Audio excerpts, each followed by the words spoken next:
There was a light footfall beside him. "Come on," said Judy, pulling his sleeve. "It's done now. Come on, let's go and have our fun. Have you got the money safe?" It was 2:00 as they passed out of the gate and turned their faces up the hill to the tram stopping place. And it was 4:30 when they jumped out of a town-bound tram and entered the gates again to pick up their charge. Such an afternoon they'd had. Once inside the aquarium, even Pip had put his conscience qualms on one side and bent all his energies to enjoying himself thoroughly. And Judy was like a little mad thing. She spent a shilling of her money on the switchback railway, pronouncing the swift, bewildering motion heavenly. The first journey made Pip feel sick, so he eschewed a repetition of it and watched Judy go off from time to time, waving gaily from the perilous little car, almost his heart in his mouth. Then they hired a pair of roller skates each and bruised themselves black and blue with heavy falls on the asphalt. After that, they had a ride on the merry-go-round, but Judy found it tame after the switchback and refused to squander a second threepence on it, contenting herself with watching Pip fly round and madly running by his side to keep up as long as she could. They finished the afternoon with a prolonged inspection of the fish tanks, a light repast of jam tarts of questionable freshness, and 2 pennyworth of peanuts. And as I said, it was 4:30 as they hastened up the path again to the top gate of the barracks. "I hope he's been good," Judy said as she turned the handle. "Yes, you come too, Pip," for that young gentleman hung back one agonised second. 20 kicks or blows divided by 2 only make 10, you see. They went up the long stone veranda and stopped at one door. There was a little knot of young officers laughing and talking close by. "Take my word, 'twas as good as a play to see Wooly grabbing his youngster and stuffing it into a cab and getting in himself, all with a look of ponderous injured dignity," said one, and laughed at the recollection. Another blew away a cloud of cigar smoke. "It was a jolly little beggar," he said.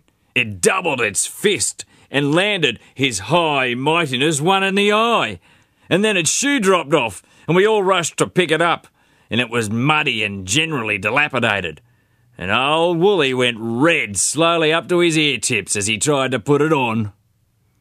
A little figure stepped into the middle of the group. A little figure with an impossibly short and shabby ulster, thin black stocking legs, and a big hat crushed over a tangle of curls. "It is my father you are speaking of," she said, her head very high, her tone haughty. "And I cannot tell where your amusement is. Is my father here, or did I hear you say he had gone away?" 2 of the men looked foolish. The third took off his cap. "I am sorry you should have overheard us, Miss Woolcott," he said pleasantly. "Still, there is no irreparable harm done, is there? Yes, your father has gone away in a cab. He couldn't imagine how the little boy came to his bed, and as he couldn't keep him here very well, I suppose he's taken him home." Something like a look of shame came into Judy's bright eyes. "I'm afraid I must have put my father to some inconvenience," she said quietly. "It was I who left my brother here, because I didn't know what to do with him for an hour or 2. But I quite meant to take him home myself. Has he been gone long?" "Oh, about half an hour," the officer said, and tried not to look amused at the little girl's old-fashioned manner. "Ah, thank you. Perhaps we can catch him up. Come on, Pip." And nodding in a grave, distant manner, she turned away and went down the veranda and through the gate with her brother. "A nice hole we're in," he said. Judy nodded. "It's about the very awfulest thing we've ever done in our lives. Fancy the governor carting that child all the way from here. Oh, Lord." Judy nodded again. "Can you speak?" he said irritably. "You've got us into this. I didn't want to do it, but I'll stand by you, of course. Only you'll have to think of something quick." Judy bit 3 fingertips off her right-hand glove and looked melancholy. "There's absolutely nothing to do, Pip," she said slowly. "I didn't think it would turn out like this. I suppose we'd better just go straight back and hand ourselves over for punishment. He'll be too angry to hear any sort of excuse, so we'd better just grin and bear whatever he does to us. I'm really sorry, too, that I made a laughingstock of him up there." Pip was explosive. He called her a little ass and a gawk and a stupid idiot for doing such a thing, and she did not reproach him or answer back once. They caught a tram and went into Sydney, and afterwards to the boat. They ensconced themselves in a corner at the far end and discussed the state of affairs with much seriousness. Then Pip got up and strolled about a little to relieve his feelings, coming back in a second with a white, scared face. "He's on the boat," he said in a horrified whisper. Where? What? Judy cried, unintentionally mimicking the long-buried monarch. "In the cabin, looking as glum as a boiled wallaby and hanging on to poor little General as if he thinks he'll fly away." Judy looked a little frightened for the first time. "Can't we hide? Don't let him see us. It wouldn't be any good offering to take the General now. We're in for it now, Pip. There'll be no quarter." Pip groaned. Then Judy stood up. "Let's creep down as far as the engine," she said, "and see if he does look very bad." They made their way cautiously along the deck and took up a position where they could see without being seen.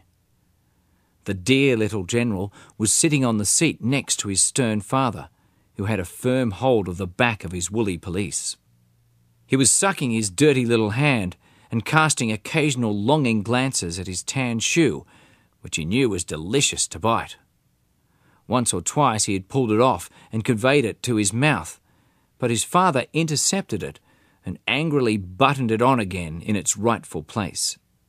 He wanted, too, to slither off the horrid seat and crawl all over the deck and explore the ground under the seats and see where the puffing noise came from. But there was that iron grasp on his coat that no amount of wriggling would move. No wonder the poor child looked unhappy.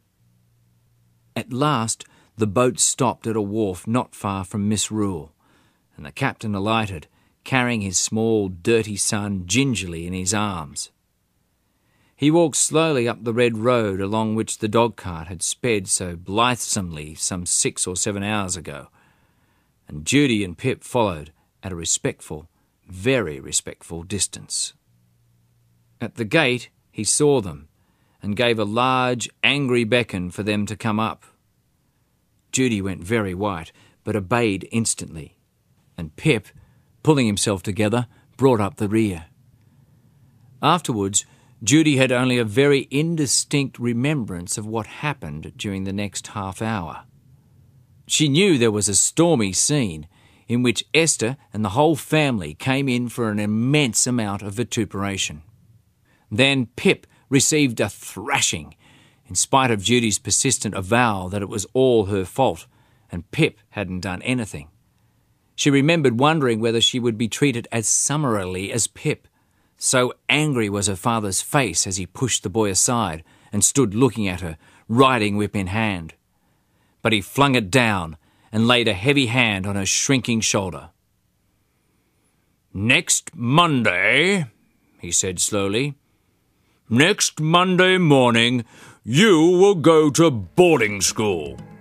Esther, kindly see Helen's clothes are ready for boarding school.